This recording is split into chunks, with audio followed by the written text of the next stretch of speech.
semuanya, kami dari kelompok 8 dari kelas Oceanografi Fisika A. Perkenalkan, nama saya Esther Tahapari, NIM 119300021 dari Prodi Teknik Lautan.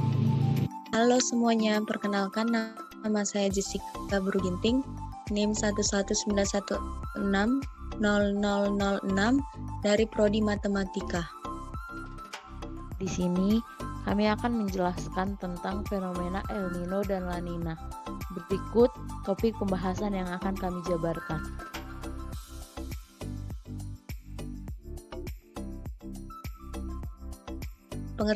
Adapun pengertian dari El Nino yaitu fenomena penyimpangan iklim di Samudra Pasifik bagian tengah yang ditandai dengan pemanasan suhu permukaan laut di atas kondisi normalnya sepanjang garis khatulistiwa bagian tengah dan timur. Pemanasan suhu permukaan laut meningkatkan potensi pertumbuhan awan di bagian Samudra Pasifik dan mengurangi curah hujan di wilayah Indonesia, yang memicu terjadinya kekeringan di wilayah Indonesia. Sedangkan fenomena La Nina merupakan kondisi di mana terjadinya penurunan suhu permukaan laut di bawah kondisi normalnya. Penurunan suhu permukaan laut ini dapat mengurangi potensi pertumbuhan awan di Samudra Pasifik Tengah dan meningkatkan curah hujan di wilayah Indonesia. Suhu air permukaan laut di daerah dingin karena adanya upwelling, arus dari dasar laut menuju permukaan. Selanjutnya yaitu, terdapat 7 perbedaan antara El Nino dan La Nina. Yang pertama, suhu di permukaan laut. El Nino, suhunya lebih hangat, sedangkan La Nina sebaliknya akan menyebabkan suhu yang lebih dingin. Yang kedua, angin pasat atau trade wind. Untuk El Nino, trade wind terjadi ketika Samudra Pasifik tropis melemah, sedangkan La Nina, trade wind terjadi ketika angin bertiup kencang. Ketiga, tekanan. Tekanan permukaan udara El Nino cenderung tinggi dibandingkan La Nina. 4. Musim. Pola musim El Nino lebih hangat sedangkan La Nina akan lebih dingin. 5. Gaya Coriolis. El Nino akan mengurangi kekuatan gaya Coriolis, sedangkan La Nina akan meningkatkan gaya Coriolis. Yang keenam, perairan di Laut Pasifik. Peristiwa El Nino akan menyebabkan downwelling, sedangkan La Nina akan menyebabkan terjadinya upwelling. Yang terakhir, siklon. El Nino akan menyebabkan kecepatan angin yang rendah, sedangkan La Nina sebaliknya menyebabkan kecepatan angin yang lebih tinggi. Adapun proses terjadinya El Nino yaitu, awal proses El Nino adanya pertemuan air laut yang panas dari perairan Indonesia dengan air laut yang panas dari Amerika Tengah di pantai barat Peru Ekuator, yang akan menyebabkan peningkatan suhu kelembapan pada atmosfer yang berada di atas perairan. Karena adanya pemanasan suhu, maka mendorong terjadinya pembentukan awan dan akan meningkatkan curah hujan yang berada di kawasan tersebut. Karena adanya pembentukan awan, maka terdapat daerah yang bertekanan tinggi. Hal ini dapat menyebabkan terhambatnya pertumbuhan awan di wilayah Indonesia, sehingga mengalami penurunan curah hujan yang menyebabkan musim kemarau yang panjang. Selanjutnya, proses terjadinya La Nina. Peristiwa ini dimulai ketika El Nino mulai melemah, terdapatnya penguatan angin. Karena adanya penguatan angin, maka menyebabkan air laut yang panas di pantai Peru Ekuator kembali bergerak ke arah barat dengan jumlah yang lebih banyak. Masa air dingin bagian timur akan bergerak ke atas kemudian menggantikan masa air hangat yang disebut dengan upwelling. Wilayah yang ada di Indonesia akan bertekanan rendah dan semua angin sekitar Pasifik Selatan dan Samudra Hindia akan bergerak menuju Indonesia. Hal ini akan menyebabkan terjadinya hujan lebat di beberapa wilayah Indonesia.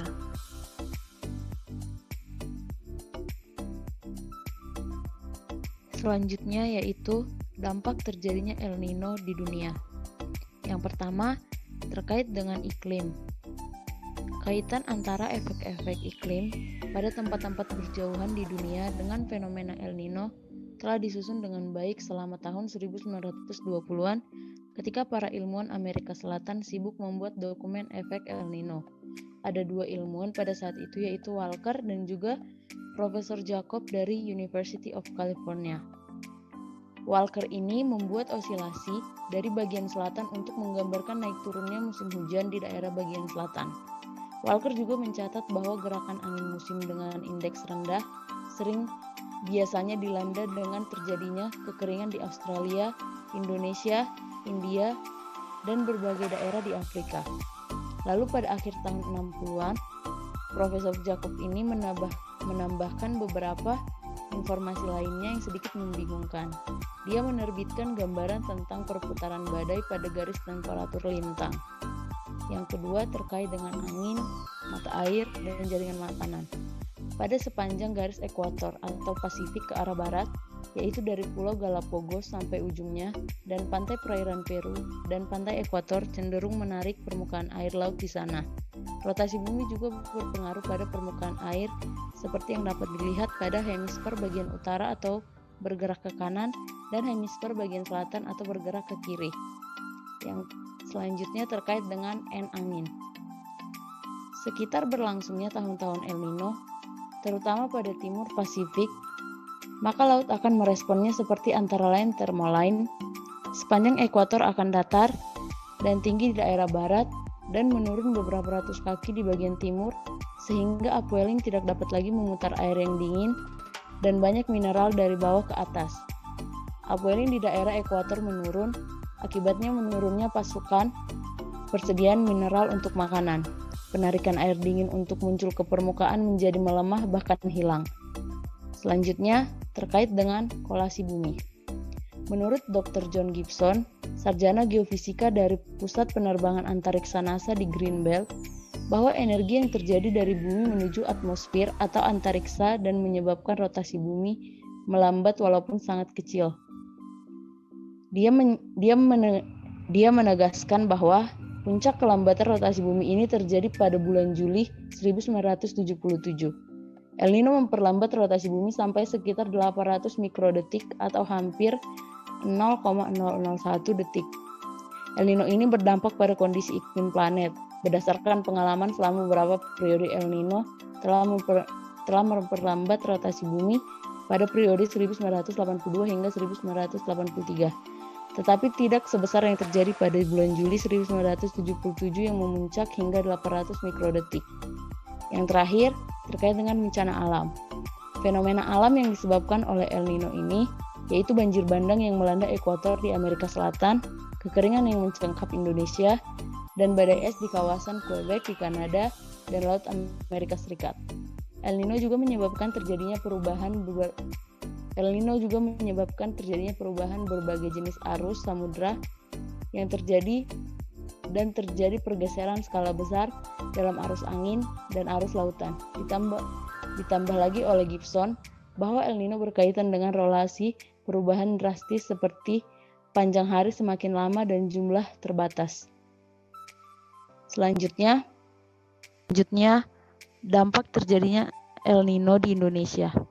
Gejala alam El Nino yang terjadi di Indonesia terjadi dalam beberapa tahun seperti 1982 hingga 1983, lalu 1987, lalu 1991, lalu 1994, dan 1997 hingga 1998. Dari data tersebut dapat disimpulkan bahwa Indonesia mengalami fenomena El Nino selama berulang 3-4 tahun.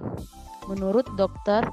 Insinyur Dwi Susanto, peneliti BPPT, mengatakan bahwa di Jakarta, fenomena El Nino ini tidak terelakkan lagi. Kita hanya dapat mengurangi dampaknya saja. Fenomena ini dapat diprediksi dari 6 bulan sebelumnya. El Nino ini memiliki dampak yang berbeda pada setiap wilayah. Contohnya, Pada Kalimantan dan Sumatera, dampak El Nino yaitu kebakaran hutan. Sedangkan di sisi lain menguntungkan dengan banyaknya ikan tuna di laut sebelah selatan Jawa dan Sumatera. El Nino tidak selalu menyebabkan kekeringan atau panas. Munculnya kekeringan atau panas sebagai dampak El Nino ini ditentukan dari wilayah dan waktu terjadinya. Fenomena El Nino yang terjadi pada tahun 1998 yang menerpa Indonesia menyebabkan maraknya kasus malaria di daerah pegunungan Indonesia yang sebelumnya tidak diduga menjadi wilayah yang rawan akan malaria. Berjangkitnya wabah malaria ini diakibatkan oleh El Nino yang membuat sungai-sungai menjadi kering dan menyisakan genangan-genangan air menjadi sarang nyamuk berkembang biak.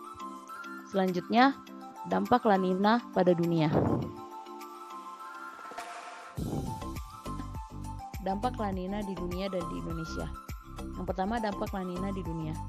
La Nina sangat mempengaruhi pola cuaca hujan. La Nina sangat mempengaruhi pola curah hujan, tekanan atmosfer, dan sirkulasi atmosfer secara global. Dampak fenomena La Nina ini yaitu antara lain potensi hujan yang meningkat yang terjadi pada ekuator Samudra Pasifik, curah hujan yang menjadi berkurang pada bagian timur Samudra Pasifik, angin pasat timur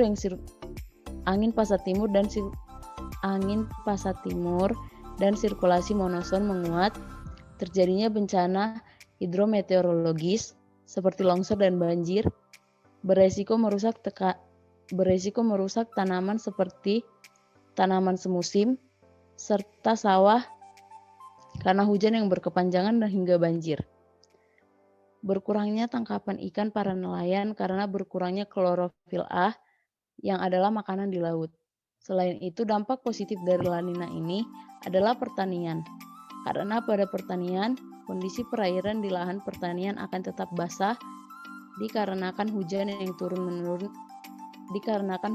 terus-menerus meski sedang musim kemarau. Yang kedua, dampak La Nina di Indonesia. Peningkatan curah hujan di wilayah ekuator barat menandakan Indonesia jadi terkena dampak fenomena La Nina. Contohnya seperti cuaca yang biasanya lebih hangat menjadi lebih lembab. Fenomena ini juga meningkatkan curah hujan, membuat musim kemarau menjadi lembab. Ketika fenomena ini ada, BMKG menyarankan masyarakat Indonesia untuk mewaspadai yang diprediksi akan mengalami musim hujan. Ketika fenomena ini ada, BMKG menyarankan masyarakat Indonesia untuk mewaspadai wilayah yang diprediksi akan mengalami musim hujan yang tidak normal. Wilayah-wilayah tersebut antara lain yaitu Jawa, sebagian kecil Kalimantan, Sulawesi, Nusa Tenggara, Papua, Bali, dan Sumatera.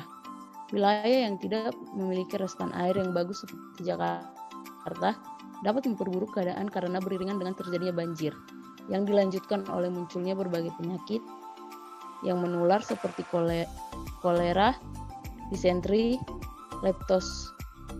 leptospirosis, diare, dan hepatitis A.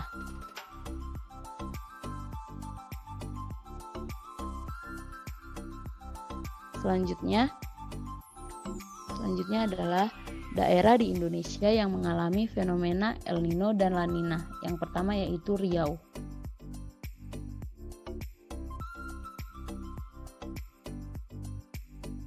Fenomena El Nino di Provinsi Riau pada tahun 2015 sampai 2016 masih termasuk dalam kategori yang sedang. Riau mengalami kemarau terlebih dahulu dibanding dengan wilayah lain di Indonesia. Riau juga disebut daerah yang mempunyai pola hujan yang ekuatorial serta memiliki 2 puncak musim hujan dan 2 musim kemarau tiap tahunnya yang membedakan Provinsi Riau dengan wilayah lain di Indonesia. Untuk fenomena La Nina pada Provinsi Riau menyebabkan banjir, sehingga pemerintah Provinsi Riau menyediakan 1.300 personal gabungan untuk berjaga-jaga. La Nina berpotensi menyebabkan banjir di Kabupaten Kampar, Rokan Hilir, dan Kuantan Singinge. Daerah tersebut punya aliran sungai yang selalu menjadi langganan banjir, termasuk beberapa titik di Rengat, Kabupaten Indragiri, Hulu, termasuk kota Pekanbaru. Yang kedua ada Sumatera Selatan.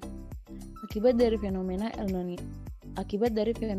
Nino, sebagai wilayah di Indonesia mengalami kemarau panjang sehingga terjadi kebakaran hutan dan mengakibatkan bencana asap di daerah Sumatera Selatan. El Nino ini lemah ditandai dengan menghangatnya suhu permukaan laut di wilayah Pasifik bagian tengah dan timur sebesar lebih dari 0,5 derajat Celcius hingga lebih dari 1,0 derajat Celcius. Fenomena tersebut mengakibatkan awal musim hujan di wilayah Sumatera Selatan diprediksi akan mundur 1 hingga 2 dasarian. Sedangkan untuk fenomena La Nina di Sumatera Selatan itu terjadi curah hujan di 7 kabupaten atau kota pada Provinsi Sumatera Selatan akan lebih tinggi dari kondisi normal hingga memasuki April 2021. Kejadian ini berpotensi terhadap banjir bandang dan tanah longsor. Fenomena La Nina diprediksi akan menyebabkan peningkatan akumulasi hujan 20-40% di atas normal curah hujan bulanan di Indonesia. Baik, sekian dari presentasi kami. Terima kasih atas perhatiannya.